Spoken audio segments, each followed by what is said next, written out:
गाड़ी चलाना ना फैक्ट्री चलाना है, सिर्फ झूठ बोलना है।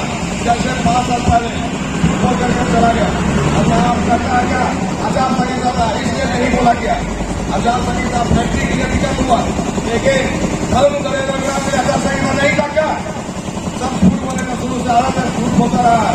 इसलिए हम सब मजदूर परेशान हुआ, बहुत नौकरी के लिए जो भी हुआ, हम लोग जितना भी विधायक भी हुआ, विकास का मैनेजमेंट हम लोग का यूनियन जो संगठन को मिलकर किए और काफी प्रयास किया माइस खोलने के लिए।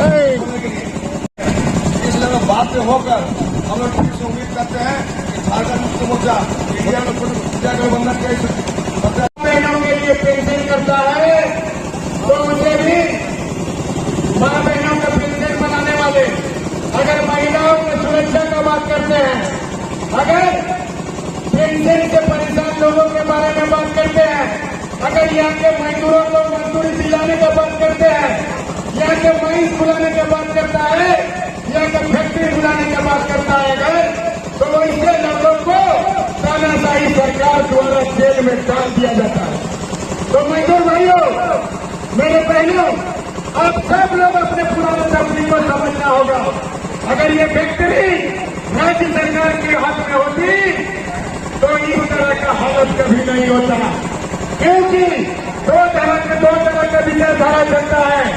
एक विचारधारा जो यहाँ के किसान, यहाँ के मजदूर, यहाँ के खट के खाने वाले महिला व्यापारी, हम लोग का छोटा व्यापारी, यहाँ के कंपनी खोलने की बात करते हैं, जो हमारे यहाँ की था कि उन्होंने कांग्रेस का साथ दिया, इंडिया गठबंधन का साथ दिया, मजदूरों का साथ दिया, हमारे वृद्धाओं को सभी का पेंशन लागू कर दिया, यहाँ के गरीब दुख के लोगों को विदेश करने के लिए भेज दिया। और भारतीय जनता पार्टी का बलों में नाके उनके संख्या का लोग बनाता। एक तरफ झारखंड के आदिवासी मूलवासी, यहाँ के खूबकाती, यहाँ के मजदूर भाई, यहाँ के किसान भाई, एक तरफ भारतीय जनता पार्टी का मोटा पैकेज और सत्ता का लोन देकर हेमंत सोरेन जी को खरीदने का कोशिश किया था, परंतु वो भूल गया कि हेमंत सोरेन विश्वगुरु की पुत्र है, इसका बदलता झारखंड अलग हुआ है, विश्वगुरु समुद्र के पुत्र है, इसका रंग रंग में आंदोलन में खून है, मुझे खरीदने के लिए सोचना होगा। आज अगर भारतीय जनता पार्टी का बात मान लेता तो हमारे हेमंत बाबू का इस तरह का परिस्थिति नहीं होता। उन्होंने मजदूर भाइयों के बारे में सोचा कि आज हम अगर जीत जाएंगे तो हमारे मजदूर का क्या होगा। आज अगर हम भारतीय जनता पार्टी के हाथों में जीत जाएंगे तो हमारे किसान भाई का क्या होगा।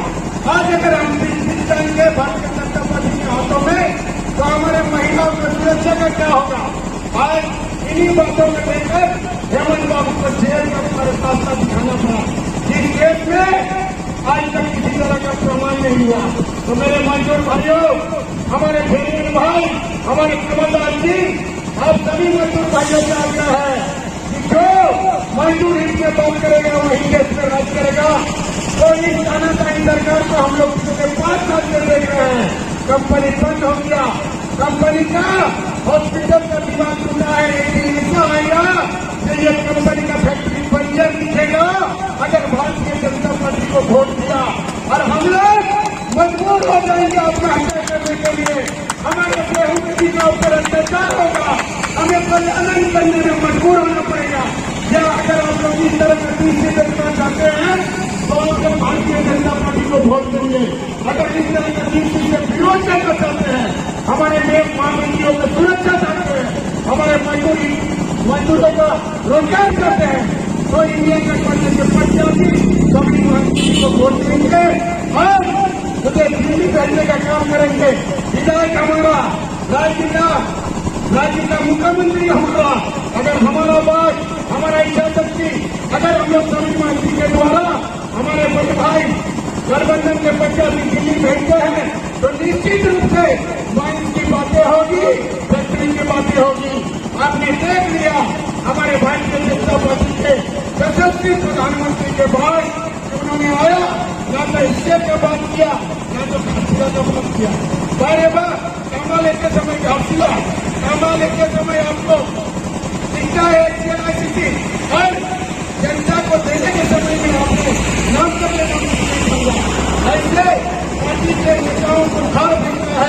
और हमें अपना देश के प्रधानमंत्री नरेंद्र मोदी जी पहुंचे थे और उनका सभा को सुनने के लिए तामिलनाडु की जनता, मूसामली नेताजी, राजा बैंक, घाटशिला की जनता सब वहां पर पहुंचे थे कि हमारे नरेंद्र मोदी जी हमारे इस कंपनी के बारे, घाटशिला के बारे, नेताजी बैंक के बारे विशेष रूप से हम लोगों को विस्तार पूर्वक से कुछ बताएंगे। ये आशा और ये उम्मीद के साथ इतना पसीना और 42 डिग्री 45 डिग्री की टेम्परेचर में पूरा गर्म भीषण गर्म में तपता हुआ धूप में मंच के आगे में लोग खड़ा होकर सुनने के लिए बहुत देरी से इंतजार किया, लेकिन उनको ऐसा कुछ मुंह से ऐसा कोई शब्द नहीं आया कि Hindustan copper limited, Netaji bank, Radha bank हम जितना जल्द से जल्द चालू करेंगे, इसका कोई आश्वासन नहीं। यहाँ तक कि आश्वासन तो दूर की बात है, हम उन्होंने घाट दिया, कभी मांग नहीं दिया। तो मैं आपको विशेष रूप से बताना चाहता हूँ कि प्रधानमंत्री हमारे देश का यहाँ पर आए, मैं आपको विशेष रूप से बताना चाहता हूँ, आप लोग देख रहे हैं मोबाइल के माध्यम से पूरा वायरल हो गया है उन्हीं का एक कार्यकर्ता महिला, झारखंड मुस्लिम मोर्चा बोलिए, कांग्रेस बोलिए, आरजेडी बोलिए, सीपीआई बोलिए और एसडीएफ के तमाम यूनियन के जितने भी पदाधिकारी है, मोदी का ठीक जाने से पहले उन्हीं का पार्टी की महिला मोदी जी का विरोध किया और उनका जो बात यहाँ पर हुआ तामिलनाडु पर, उन्हीं का पार्टी का ही आदमी पहले विरोध करना चालू कर दिया। ये गलत है, इसको नहीं होना चाहिए।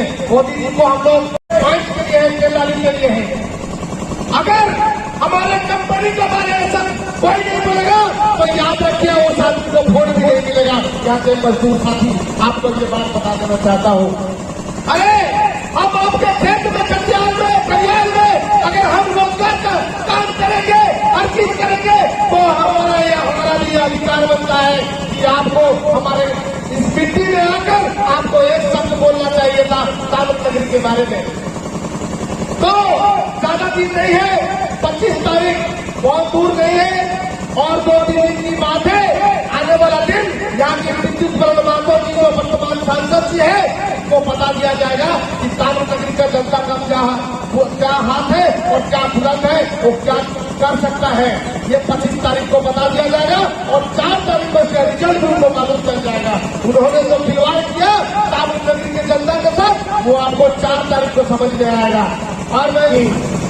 और उनके साथ हमारे आदरणीय मुख्यमंत्री चंपाइदा, उनके साथ हमारे यहाँ झारखंड के विभिन्न मंत्रीगण, विधायकगण उपस्थित होंगे और सभी से अनुरोध है 23 में 10 बजे उस सर्कस मैदान डाईगोड़ा में उस स्थल पर उपस्थित होकर और हमारे आदरणीय मुख्यमंत्री जी इस हिंदुस्तान कॉपर को लेकर किस तरह समझे हैं, क्या करेंगे, हमारे प्रत्याशी की क्या सोच है, हमारे विधायकगण की क्या सोच है, हमारे मंत्रीगण की क्या सोच है, आप आकर सुने।